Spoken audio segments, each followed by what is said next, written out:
Cabinet में मेरे सहयोगी श्री जी किशन रेड्डी जी, मीनाक्षी लेखी जी,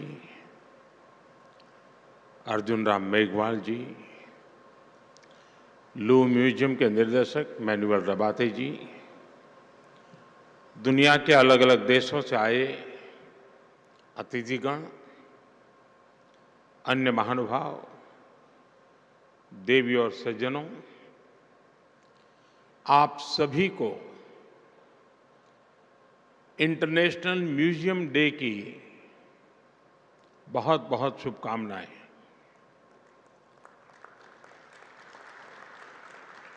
आज यहां म्यूजियम वर्ल्ड के दिग्गज जुटे हुए हैं। आज का ये अवसर इसलिए भी खास है क्योंकि भारत अपनी आजादी के 75 वर्ष पूरे होने के उपलक्ष्य में अमृत महोत्सव मना रहा है। इंटरनेशनल म्यूजियम एक्सपो में भी इतिहास के अलग अलग अध्याय आधुनिक तकनीक से जुड़कर जीवंत हो रहे हैं। जब हम किसी म्यूजियम में जाते हैं तो ऐसा महसूस होता है जैसे बीते हुए कल से, उस दौर से हमारा परिचय हो रहा है, हमारा साक्षात्कार हो रहा है। म्यूजियम में जो दिखता है वो तथ्यों के आधार पर होता है, प्रत्यक्ष होता है, एविडेंस बेस्ड होता है। म्यूजियम में हमें एक और अतीत से प्रेरणाएं मिलती हैं तो दूसरी ओर भविष्य के प्रति अपने कर्तव्यों का बोध भी होता है। आपकी जो थीम है सस्टेनेबिलिटी एंड वेलबींग, वो आज के विश्व की प्राथमिकताओं को हाईलाइट करती हैं और इस आयोजन को और ज्यादा प्रासंगिक बनाती है। मुझे विश्वास है आपके प्रयास संग्रहालयों में युवा पीढ़ी की रुचि को और बढ़ाएंगे, उन्हें हमारी धरोहरों से परिचित कराएंगे। मैं आप सभी का इन प्रयासों के लिए अभिनंदन करता हूं। यहां आने से पहले मुझे कुछ पल म्यूजियम में बताने का अवसर मिला।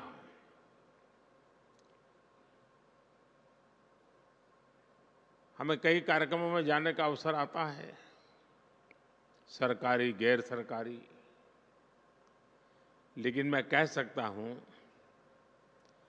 कि मन पर प्रभाव पैदा करने वाला पूरा प्लानिंग, उसका एग्जीक्यूशन, और सरकार भी इस ऊंचाई के काम कर सकती है जिसके लिए बहुत गर्व होता है, वैसी व्यवस्था। और मैं मानता हूं कि आज का ये अवसर भारत के म्यूजियम की दुनिया में एक बहुत बड़ा टर्निंग पॉइंट लेकर के आएगा, ऐसा मेरा पक्का विश्वास है। साथियों, गुलामी के सैकड़ों वर्षों के लंबे कालखंड ने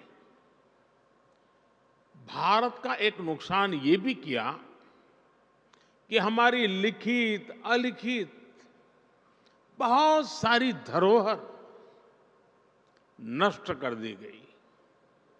कितनी ही पांडुलिपियां, कितने ही पुस्तकालय गुलामी के कालखंड में जला दिए गए, तबाह कर दिए गए।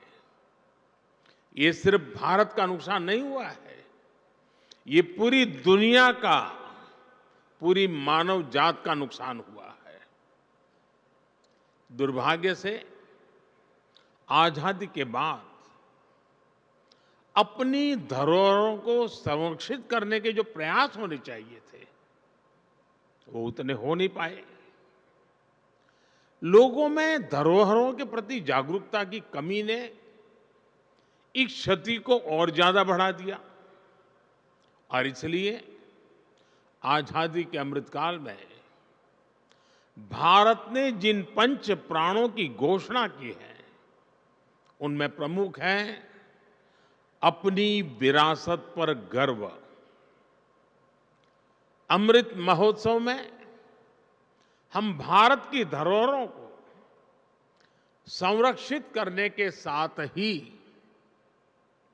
नया कल्चरल इंफ्रास्ट्रक्चर भी बना रहे हैं। देश के इन प्रयासों में स्वतंत्रता संग्राम का इतिहास भी है और हजारों वर्षों की सांस्कृतिक विरासत भी है। मुझे बताया गया है कि आपने इस आयोजन में लोकल और रूरल म्यूजियम पर विशेष महत्व दिया है। भारत सरकार भी लोकल और रूरल म्यूजियम को संरक्षित करने के लिए एक विशेष अभियान चला रही है। हमारे हर राज्य, हर क्षेत्र और हर समाज के इतिहास को संरक्षित करने के प्रयास किए जा रहे हैं। हम स्वाधीनता संग्राम में अपनी ट्राइबल कम्युनिटी के योगदान को अमर बनाने के लिए 10 विशेष म्यूजियम्स भी बना रहे हैं। मैं समझता हूं कि पूरे विश्व में एक ऐसी अनूठी पहल है जिसमें ट्राइबल डायवर्सिटी की इतनी व्यापक झलक दिखने वाली है। नमक सत्याग्रह के दौरान महात्मा गांधी जिस पथ पर चले थे उस दांडी पथ को भी संरक्षित किया गया है।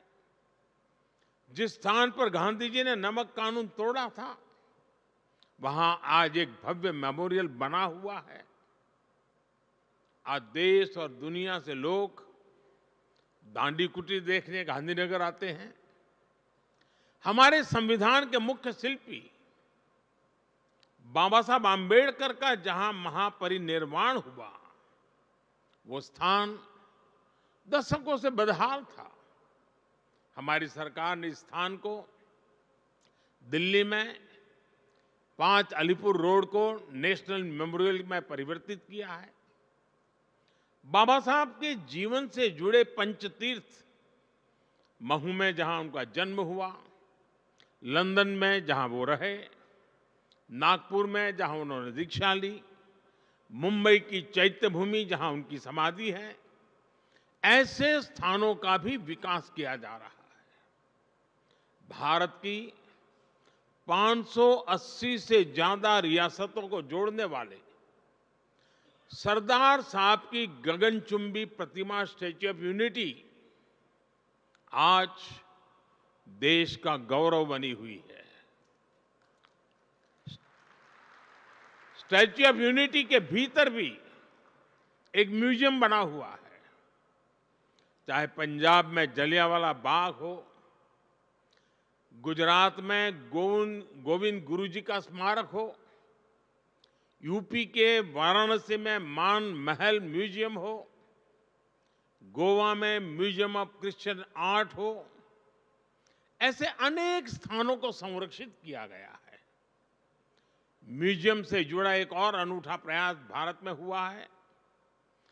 हमने राजधानी दिल्ली में देश के सभी पूर्व प्रधानमंत्रियों की यात्रा और योगदान को समर्पित पीएम म्यूजियम बनाया है।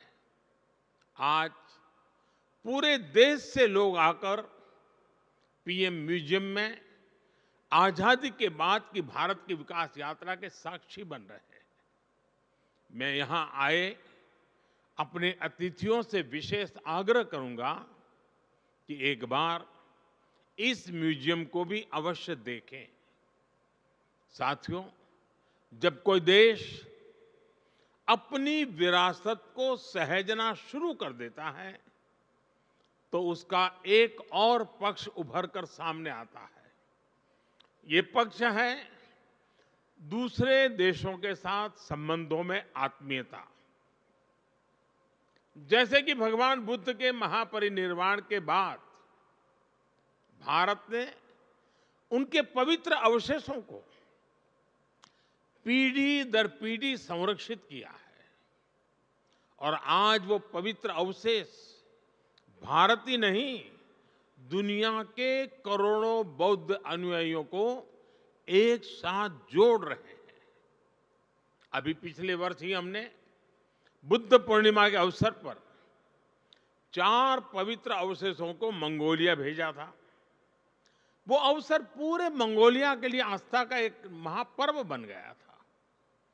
बुद्ध के जो रेलिक्स हमारे पड़ोसी देश श्रीलंका में है, बुद्ध पूर्णिमा के अवसर पर उन्हें भी यहां कुशीनगर लाया गया था।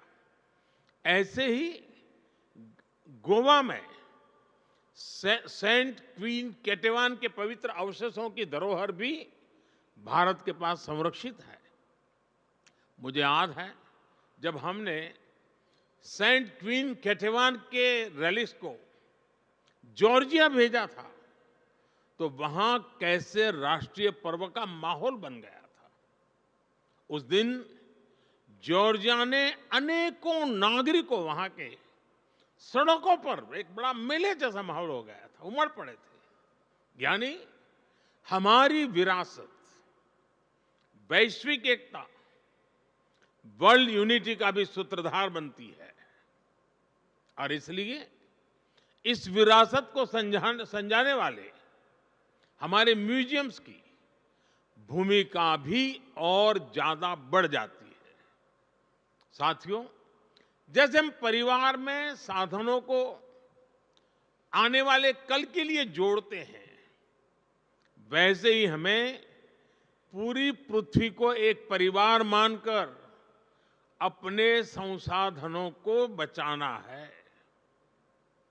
मेरा सुझाव है कि हमारे म्यूजियम्स इन वैश्विक प्रयासों में एक्टिव पार्टिसिपेंट्स बने।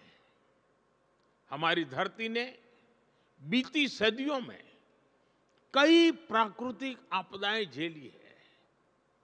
इनकी स्मृतियां और निशानियां आज भी मौजूद है।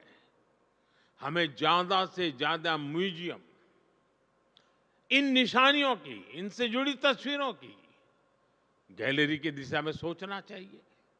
हम अलग अलग समय में धरती की बदलती तस्वीर का चित्रण भी कर सकते हैं। इससे आने वाले समय में लोगों में पर्यावरण के प्रति जागरूकता बढ़ेगी। मुझे बताया गया है कि इस एक्सपो में गैस्ट्रोनोमिक एक्सपीरियंस के लिए भी स्पेस बनाया गया है। यहां आयुर्वेद और मिलेट्स, श्री अन्न पर आधारित व्यंजनों का अनुभव भी लोगों को मिलेगा। भारत के प्रयासों से आयुर्वेद और मिलेट्स, श्री अन्न दोनों ही इन दिनों एक ग्लोबल मूवमेंट बन चुके हैं। हम श्री अन्न और अलग अलग वनस्पतियों के हजारों वर्ष की यात्रा के आधार पर भी नए म्यूजियम बना सकते हैं। इस तरह के प्रयास इस नॉलेज सिस्टम को आने वाली पीढ़ियों तक पहुंचाएंगे और उन्हें अमर बनाएंगे।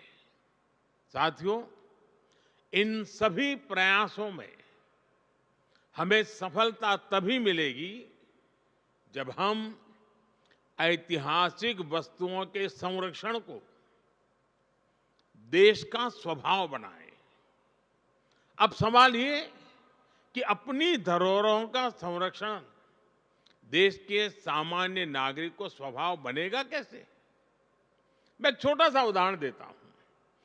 क्यों न भारत में हर परिवार अपने घर में अपना एक पारिवारिक संग्रहालय बनाए, घर के ही लोगों के विषय में, अपने ही परिवार की जानकारियां। इसमें घर के बुजुर्गों की पुरानी और कुछ खास चीजें रखी जा सकती हैं। आज आप जो एक पेपर लिखते हैं वो आपको सामान्य लगता है, लेकिन आपकी लेखनी में वही कागज का टुकड़ा 3-4 पीढ़ी के बाद एक इमोशनल प्रॉपर्टी बन जाएगा। ऐसे ही हमारे स्कूलों को भी, हमारे भिन्न भिन्न संस्थानों और संगठनों को भी अपने अपने म्यूजियम जरूर बनाने चाहिए। देखिएगा इससे कितनी बड़ी और ऐतिहासिक पूंजी भविष्य के लिए तैयार होगी। जो देश के विभिन्न शहर हैं वो भी अपने यहां सिटी म्यूजियम जैसे प्रकल्पों को आधुनिक स्वरूप में तैयार कर सकते हैं। इसमें उन शहरों से जुड़ी ऐतिहासिक वस्तुएं रख सकते हैं। विभिन्न पंथों में जो रिकॉर्ड रखने की पुरानी परंपरा हम देखते हैं वो भी हमें इस दिशा में काफी मदद करेगी। साथियों, मुझे खुशी है कि म्यूजियम आज युवाओं के लिए सिर्फ एक विजिटिंग प्लेस ही नहीं बल्कि एक कैरियर ऑप्शन भी बन रहे हैं।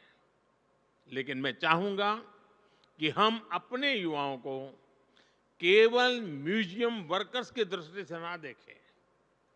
हिस्ट्री और आर्किटेक्चर जैसे विषयों से जुड़े ये युवा ग्लोबल कल्चरल एक्सचेंज के मीडियम बन सकते हैं। ये युवा दूसरे देशों में जा सकते हैं, वहां के युवाओं से दुनिया के अलग कल्चर के बारे में सीख सकते हैं, भारत के कल्चर के बारे में उन्हें बता सकते हैं। इनका अनुभव और अतीत से जुड़ाव अपने देश की विरासत के संरक्षण के लिए बहुत ही प्रभावी सिद्ध होगा। साथियों, आज जब हम साझी विरासत की बात कर रहे हैं तो मैं एक साझी चुनौती का भी जिक्र करना चाहता हूं। ये चुनौती है कलाकृतियों की तस्करी और एप्रोप्रिएशन। भारत जैसे प्राचीन संस्कृति वाले देश सैकड़ों वर्ष से इसे जूझ रहे हैं। आजादी के पहले और आजादी के बाद भी हमारे देश से अनेकों कलाकृतियां अनएथिकल तरीके से बाहर ले जाई गई। हमें इस तरह के अपराध को रोकने के लिए मिलकर काम करना होगा। मुझे खुशी है कि आज दुनिया भर में भारत की बढ़ती साख के बीच अब विभिन्न देश भारत को उसकी धरोहर लौटाने लगे हैं। बनारस से चोरी हुई मां अन्नपूर्णा की मूर्ति हो, गुजरात से चोरी हुई महिषासुर मर्दिनी की प्रतिमा हो, चोल साम्राज्य के दौरान निर्मित नटराज की प्रतिमाएं हो, गुरु गोविंद सिंह जी के नाम से सुशोभित तलवार हो, पिछले 9 साल में ही करीब 240 प्राचीन कलाकृतियों को भारत वापस लाया गया है। जबकि उसके पहले कई दशकों तक ये संख्या 20 भी नहीं पहुंची थी। इन 9 वर्षों में भारत से सांस्कृतिक कलाकृतियों की तस्करी भी काफी कम हुई है। मेरा दुनिया भर के कला पारखियों से आग्रह है, विशेषकर म्यूजियम से जुड़े लोगों से अपील है कि इस क्षेत्र में सहयोग को और बढ़ाएं। किसी भी देश के किसी भी म्यूजियम में कोई ऐसी कलाकृति नहीं हो जो अनएथिकल तरीके से वहां पहुंची हो। हमें सभी म्यूजियम्स के लिए इसे एक मोरल कमिटमेंट बनाना चाहिए। साथियों, मुझे विश्वास है हम अतीत से जुड़े रहकर भविष्य के लिए नए आइडियाज पर इसी तरह काम करते रहेंगे। हम विरासत को सहेजेंगे भी और नई विरासत का निर्माण भी करेंगे। इसी कामना के साथ आप सभी का हृदय से बहुत बहुत धन्यवाद।